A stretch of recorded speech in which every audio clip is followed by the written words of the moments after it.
This is day 45 of 100 days series. We are stepping into copy methods in SystemVerilog. In the last video, we have seen polymorphism and virtual keyword utilization in SystemVerilog. Now, let's understand class assignment first, then we'll move on to shallow copy and deep copy. In a class assignment, we will be just assigning the handle of the same class to the other handle. Then how actually to access the content of the class or the properties of the class we need to understand.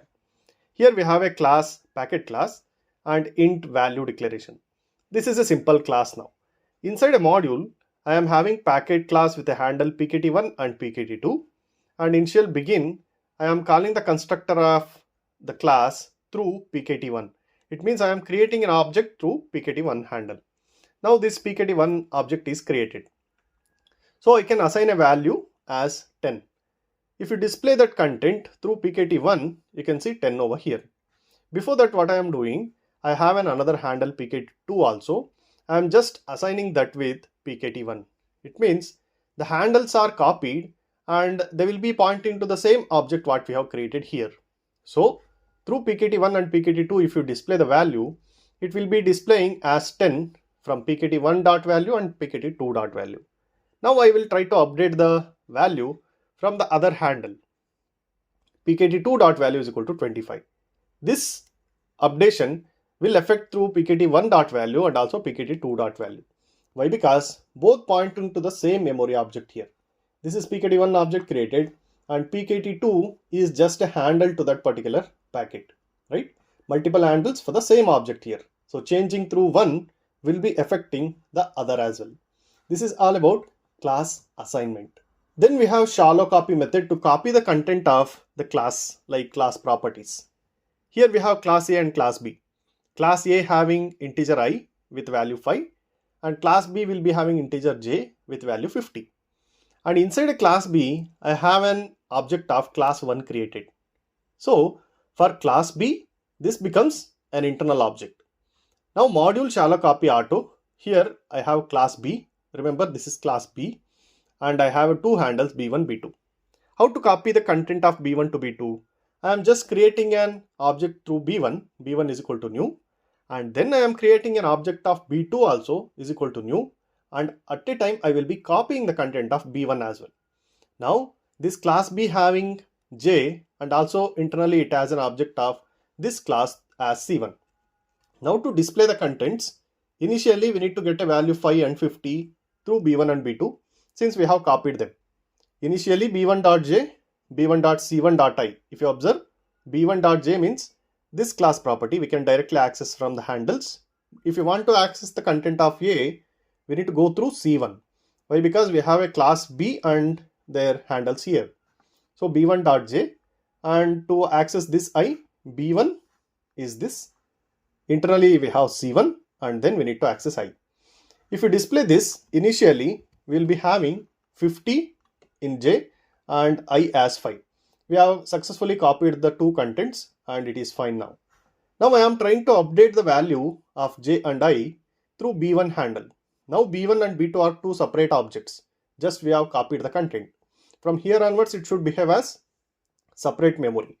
But if you observe, b1.j is updated to 1. So after updating b1 here, if I display the contents, b1 j is equal to 1, and if you display what is the value of I, this is also get updated to 10.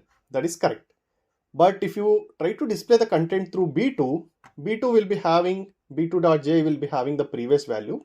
It is not disturbed from the b1 update, but b2.c1.i is updated with the new value. This should not happen. Why? Because b2 is a separate object, but we are accessing the content of c1 and I through b2 handle. Now this becomes a part of this class, and while copying the content, only the handle of this particular memory is copied between b1 b2, not exactly the space, right? That's why even after updating through b1, in b2 also that is reflecting. That is wrong. Similarly, if you update the content through b2, if you update j is a separate native property over here. So this will get updated with b2, that will not affect in b1. So b1 will be having a previous value 1 and b2 will be updated with this 2. If you update b2.c1.i, this will reflect in b1 as well.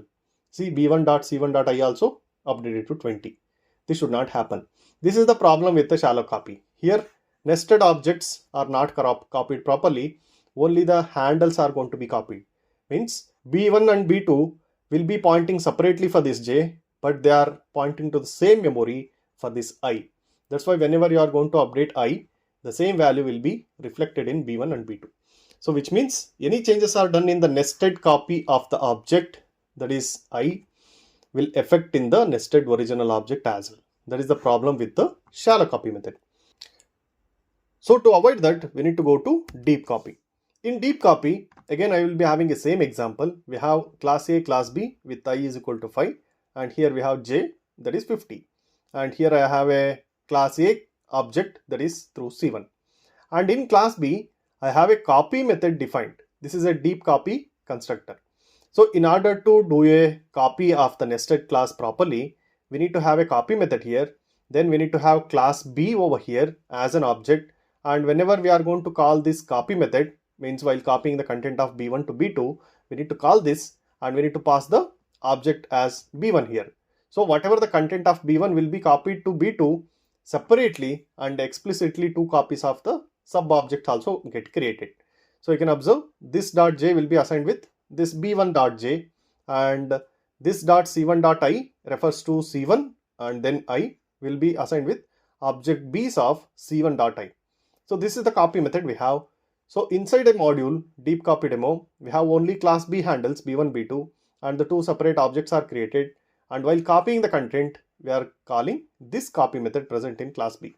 This copies the content of b1 to b2 with a separate memory space allocated even for the nested objects. So if you observe here, initially we have 50 and 5, then we are updating with b1 handle with 1 and 10. This is happening only for b1. b2 is kept as it is, 50 and 5. In a shallow copy, if you see, we have this updated with the previous b1 value. This is not happening in deep copy, it is 5 only.